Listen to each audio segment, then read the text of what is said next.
नमस्कार। आज एमसीडी चुनाव का सर्वे करने के लिए निकला हूं और पूर्वी दिल्ली के मयूर विहार फेज़ 2 में पहुंच गया हूं। आज हम लोगों से जानेंगे कि एमसीडी चुनाव जो 2022 में होगा क्या मुद्दे रहेंगे और इस बार फिर से बीजेपी को मौका मिलेगा या आम आदमी पार्टी आएगी। क्या नाम हुआ आपका? मेरा नाम रमेश कुमार है। हाँ, किसको लाएंगे एमसीडी में इस बार? अभी तो कोई वो नहीं है, एमसीडी भंग होने वाली है 24-25 तारीख को। पर यहाँ का मुद्दा है जबकि वो निगम पार्षद है भावना मलिक, वो तो केवल चुनावी वक्त आते हैं और यहाँ पर आके बस 10-12 लोगों को ले आए और यहाँ पर अभी उनका कोई भी कार्य नहीं हुआ। किसी भी मामले में उन्होंने कोई कार्य नहीं करने, पेंशन के लिए, बच्चों की पढ़ाई लिखाई, एजुकेशन के कभी कोई बात नहीं की। किसी बात में वो मीटिंग नहीं करते। अगर उनसे पूछा जाता है तो वो सीधा रामधाम उल्टी सीधी बात कह के चले जाते हैं। तो मैं तो कहता हूँ अगर भावना मलिक जैसे कोई भी अगर कैंडिडेट आता है तो उसका बहिष्कार होगा इस बात से। क्यों बहिष्कार होगा? काम क्या नहीं हुआ काम? क्योंकि हमारे यहाँ पर करीब मुझे रहते हुए 30 वर्ष हो चुके हैं और आज से 12 साल पहले यहाँ पर जो सीसी कंक्रीट का रोड का काम हुआ था, जो कि नगर निगम और दिल्ली सरकार की अहम भूमिका होती है स्लम विभाग को देखने के लिए, लेकिन स्लम विभाग में कोई नहीं आता। अभी मीनू सिसोदिया जो हमारे डिप्टी सीएम हैं, चुनावी वक्त में लगातार महीने में 8 से 10 चक्कर लगाएंगे, लेकिन इन 7 सालों में 2 चक्कर से ज़्यादा उनके नहीं लगे। और मुद्दा चुनाव का ये होगा कि आप हमारे यहाँ सफाई व्यवस्था नहीं रखते। नीचे 6 ब्लॉक से लेकर 8 ब्लॉक तक तकरीबन कॉलोनियों में नई पाइपलाइन बिछी है, सीवर की भी बिछी है और पाइपलाइन बिछी है। और हमारे यहाँ पर जो हमारी झुग्गी में आप देख रहे हो 3 से 4 इंच की लाइन जो बिछी है, जिसमें पानी आता और नहीं आना के बराबर है। हम लोग खुद ही अपनी लाइन लेके आए हैं नीचे से। हमने बहुत ही, किसी का 5,000 किसी का 10,000 रुपये पैसा लगा है और गरीब लोग हैं सर। तो मुद्दा यह है कि चुनावी वक्त में ही हमारा सर्वे होता है। कभी भी इस बात का सर्वे नहीं होता कि किसको पेंशन मिल रही है। ना यहाँ के क्षेत्रीय विधायक होते हैं, ना काउंसलर होते हैं, किसको पेंशन मिल रही है, किसके बच्चे का एडमिशन होता है। मेन मुद्दा ये होना चाहिए शिक्षा, स्वास्थ्य और विकास के लिए। तो यहाँ के जो पार्षद है उसके कामों से कितना खुश है और क्या कमी? उनको हम बिल्कुल ही नाखुश हैं। मैं ही क्या, सभी लोग नाखुश हैं यहाँ के। 15 वर्षों से अगर की सरकार है एमसीडी में, मैं कहता हूँ अगर यहाँ के पार्षद जो पहले थे देवेंद्र कुमार, थोड़ा अच्छा वर्क था उनका।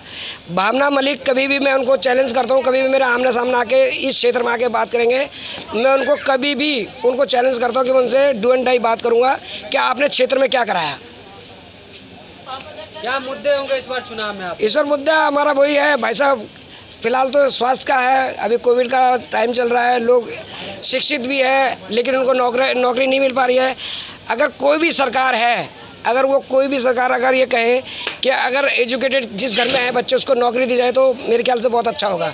लिखा होता है बेटी पढ़ाओ, बेटी बचाओ, बेटी पढ़ाओ, लेकिन उन बेटियों के लिए बेचारे 10वीं 11वीं 12वीं करने के बाद उन बच्चों की शादी हो जाती है और वो वहीं का वहीं रखा रह जाता है। लेकिन बीजेपी की सरकार तो हर राज्य में बन रही, कारण क्या? उस कारण आप मुद्दा समझ सकते हो सर। आने वाले कल में केवल एक पार्टी रहेगी, वो बीजेपी रहेगी। ईवीएम का घोटाला है, आपको पता है। और अपना कहते हैं कि मोदी सरकार ने सब कुछ बेच दिया, तो मैं कहता हूँ वो झूठ बोल रहे हैं। मोदी सरकार ने बहुत कुछ खरीद लिया, सुप्रीम कोर्ट खरीद लिया, सीबीआई खरीद ली, आरबीआई खरीद ली। और होने वाले आज के टाइम में हम सबका उनका पूरा अधिकार हो जाएगा। एक मत ही सरकार चलेगी, मोदी सरकार चलेगी। हम लोग उनके लिए कूड़ा कबाड़ा हो जाएंगे। आने वाले कल के लिए हम ना आवाज़ उठा सकते हैं। आज भी 50 रुपये का सिलेंडर पड़ा है, 1000 रुपये के आसपास ब्लैक से लो तो बेचारी सलम लोग क्या करेंगे? 100 रुपये का गैस भरवाते हैं, 2 दिन बाद खत्म हो जाता है। लेकिन बीजेपी के नेता तो कहते हैं कि महंगाई मुद्दा ही नहीं है, लोग वोट कर ही रहे हैं। बिल्कुल सर, अगर ईवीएम मेरे पास लाके, अगर ईवीएम हमारी सरकार की हो, कोई भी सरकार है, तो वो जीतेगा। वो मैच देखते हो, अंपायर अगर जिसका होगा तो खिलाड़ी वो आउट ही नहीं होगा। तो हर चीज़ पर उनका अपना धांधलेबाजी है। यूपी में 3-4 जगह पकड़ी गई है ईवीएम, लेकिन उसको कहेगा कौन? अगर आप आज आवाज़ उठाओगे तो पुलिस वाले आपको ही बंद कर देंगे, हम देशद्रोही हो जाएंगे, हमें उठा के बंद कर दिया जाएगा। दिल्ली एमसीडी में किसकी सरकार चाहिए आपको? अभी तो मैं तो ये कहता हूँ कि अभी तो जो भ्रष्टाचार फैला हुआ है तो बीजेपी तो बिल्कुल नहीं होना चाहिए।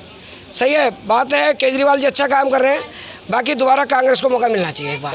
केजरीवाल जी अभी क्या क्या लाभ आप लोग को दे रहे हैं? अभी यहाँ पर कोई लाभ नहीं है सर, किसी मामले में लाभ नहीं है। बिजली दे रहे हैं, बिजली पानी मुद्दा है, बिजली पानी वो दे रहे हैं, ये बात है 200 यूनिट से। लेकिन अगर आप देखा जाए तो मैं कह सकता हूँ 55,000 करोड़ का कर्ज हमारे पास बिजली विभाग का हो चुका है, पानी वालों का हो चुका है करोड़ों में। तो ये हमें कुछ नहीं मिल रहा।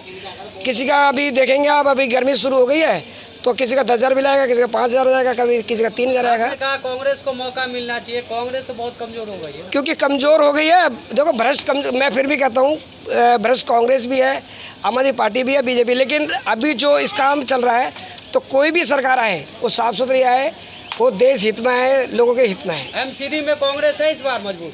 नहीं है, अभी तो नहीं है, अभी तो नहीं है। दिल्ली सरकार के तरफ से आप लोग को राशन मिल रहा है? दिल्ली सरकार की तरफ से मिल रहा है। मेरे ख्याल से वो राशन तो शायद एक बार वो खुद अपने घर लेके जाएं और खाएं तो बेटर देन द बेस्ट। उससे अच्छा राशन तो मुझे मतलब अपनी सदी में नहीं मिल सकता। बिल्कुल कूड़ा मिलता है, अगर वो अनाज ख़राब होने के बाद मिलता है। और भी सुविधा होती है, तेल भी चाहिए होता है, नमक भी चाहिए होता है, मसाले भी चाहिए होते हैं। अगर एक व्यक्ति को 5 किलो तुम वो दे देते हो गेहूँ और 2 किलो चावल देते हो, तो इससे तो मेरे ख्याल से तो अर्थव्यवस्था ठीक नहीं। पार्टी की सरकार पंजाब में भी बन गई और लगातार बनती जाएगी आगे चल के, क्या आपको लगता है? देखो बीजेपी का मुद्दा ये है कि पहले जो सुपर पार्टियां हैं, जैसे आप देखो पश्चिम बंगाल में कांग्रेस को और लेफ्ट को ख़त्म कर दिया, यूपी में कांग्रेस और बीएसपी को ख़त्म कर दिया, भोपाल में सरकार बनती है, कुछ ही दिन बाद उलट पलट करके बीजेपी की सरकार आ जाती है, गोवा में सरकार बनती है, कुछ ही दिनों के बाद, कुछ ही पलों के बाद बीजेपी की सरकार आती है। अगर सरकार किसी की भी बनती है तो उनके पास इतना पैसा है कि वो हमारे जो कैंडिडेट है जो लाख रुपए कमाने की सोचते हैं उनको करोड़ों रुपए रख दिया जाता है, तो वो भ्रष्ट हो जाते हैं। और तो मैं ये कहता हूँ कि जिस तरह से पार्टी बदलने का जो बीजेपी से कांग्रेस में, कांग्रेस से बीजेपी में चला है, उसको 5 साल के लिए उसकी सदस्यता ख़त्म कर देनी चाहिए। और वैसे ही वोटरों को भी पूछा जाना चाहिए कि भाई मैंने वोट कांग्रेस को दिया है और वो बीजेपी में कैसे चला गया। एमसीडी चुनाव में देरी क्यों हो रहा है? कहा जा रहा है, लगातार आरोप लग रहा है कि भारतीय जनता पार्टी नहीं चाहती है। ऐसा है कि जो अभी 3 मेयर हुआ है तो हर साल उसका मेयर बदलता, 15 मेयर हो जाते हैं और आपका 3 जो जोन में बांटा गया है उसको एक जोन में बांटा जाएगा। और मैं समझ सकता हूँ, मैं भी न्यूज़ चैनलों में बात करता रहता हूँ और मैं पढ़ता भी रहता हूँ, तो एमसीडी को ये ख़त्म करने के बाद, जैसे पहले डीडीए था या पीडब्ल्यूडी था, इसको एकीकृत कर देंगे, एक कर देंगे, मेयर भी एक होगा।